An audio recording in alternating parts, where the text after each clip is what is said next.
Imagine standing on the edge of a precipice looking down into the abyss. This is existential anxiety. It's not your everyday worry about bills, jobs, or relationships. No, existential anxiety delves deeper, wrestling with the very fabric of our existence. It's born from the freedom we possess, the freedom to choose, and the uncertainty that comes with it. Think about the countless decisions you make every day. Each one, no matter how minuscule, is a testament to your freedom. But in this freedom lies a paradox. The more choices we have, the more uncertain life becomes. And it's this very uncertainty, the sheer infinity of possibilities, that gives birth to existential anxiety. It's the raw and profound realization of our own free will, the knowledge that we are the masters of our destiny, yet the path is shrouded in mystery. This existential anxiety is not a pathology, but a fundamental part of being human. In this existential landscape, there enters a man named Søren Kierkegaard. Born in Denmark in the early 19th century, Kierkegaard is renowned as one of the pioneers of existential philosophy. His writings, though complex and often shrouded in pseudonyms, offer profound insights into the human condition.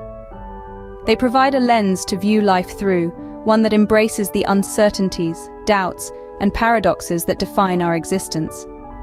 Kierkegaard's life was not without its share of tribulations. He faced the loss of his father and all but one of his siblings at a young age.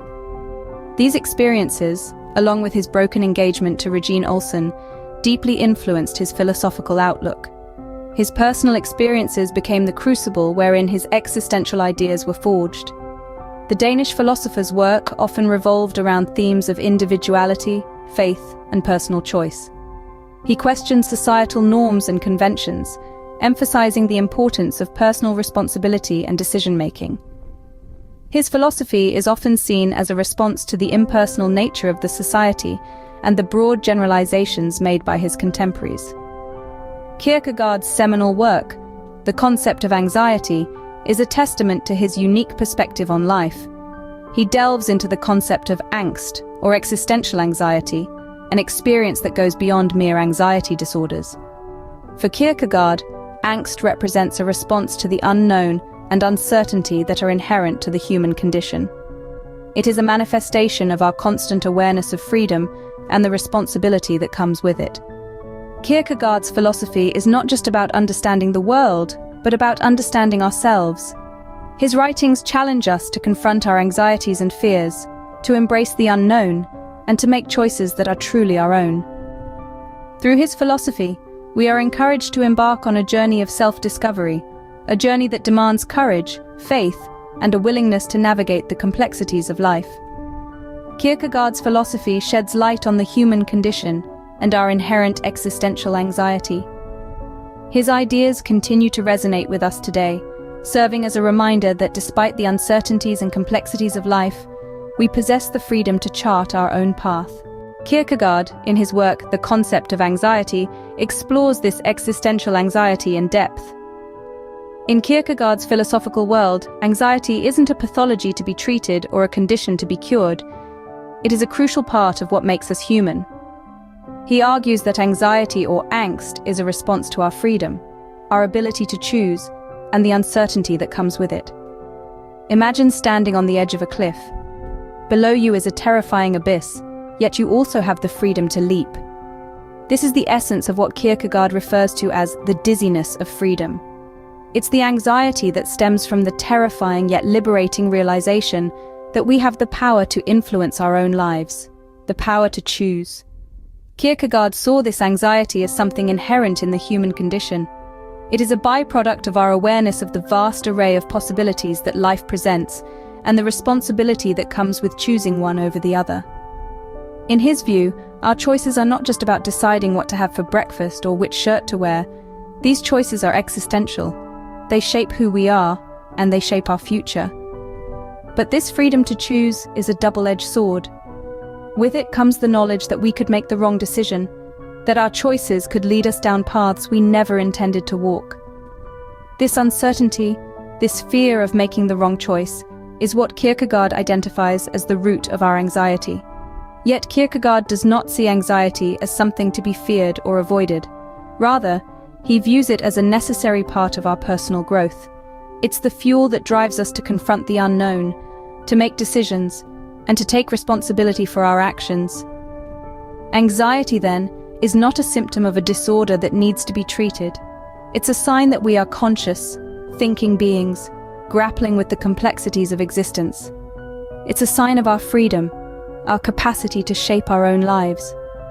For Kierkegaard, the anxiety we feel is the dizziness of freedom. But what does Kierkegaard mean when he talks about the dizziness of freedom? This seemingly cryptic phrase encapsulates a profound insight into the human condition. Think of standing on the edge of a cliff. You are free to jump or not to jump. This freedom, coupled with the realization of the serious consequences that your decision may entail, can evoke a certain kind of anxiety, a dizziness. This is what Kierkegaard refers to as the dizziness of freedom. Our freedom to make choices, to decide our own paths, is both liberating and terrifying. We are not bound by any predetermined course. We are the authors of our own lives, holding the pen with which we can write our own stories. But with this freedom comes a tremendous responsibility. Every choice we make, every path we choose to walk down, is ours alone.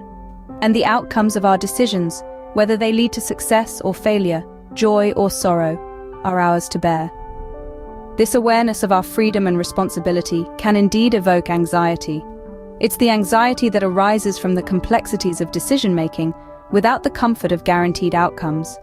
It's the anxiety that stems from the realization that we are, in essence, alone in our freedom, navigating through the vast sea of possibilities that life presents to us. However, this anxiety is not necessarily negative. It is not something to be feared or avoided. Rather, it is a natural response to the human condition, a testament to our freedom. It is a reminder that we are free beings, capable of shaping our own destiny. This dizziness, this anxiety, is not a sign of weakness, but a sign of our freedom. It is a sign that we are not puppets being controlled by fate, but free individuals capable of making our own decisions. So when we feel anxious about a decision, when we feel the dizziness of freedom, we should not shy away from it. Instead, we should embrace it, acknowledge it as a sign of our freedom, and use it as a catalyst to make the best decisions we can. Our anxiety, then, is a response to the overwhelming possibilities our freedom presents. So how does this existential anxiety pave the way to greatness? Let's start by acknowledging that anxiety, in its essence, is not inherently negative.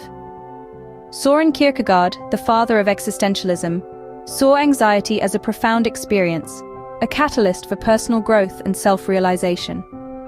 He believed that the angst we feel towards the uncertainty of life and the overwhelming number of choices we have to make, while uncomfortable, can motivate us to make meaningful decisions. Each decision we make, each path we choose, is a step towards defining ourselves. It's in these moments of decision-making that we come face to face with our authentic selves. But how does this lead to greatness? Kierkegaard argued that greatness is not about the magnitude of one's achievements, but about the authenticity of one's existence. It's about living a life true to oneself, embracing the full spectrum of human emotions, and making choices that align with our deepest values and beliefs.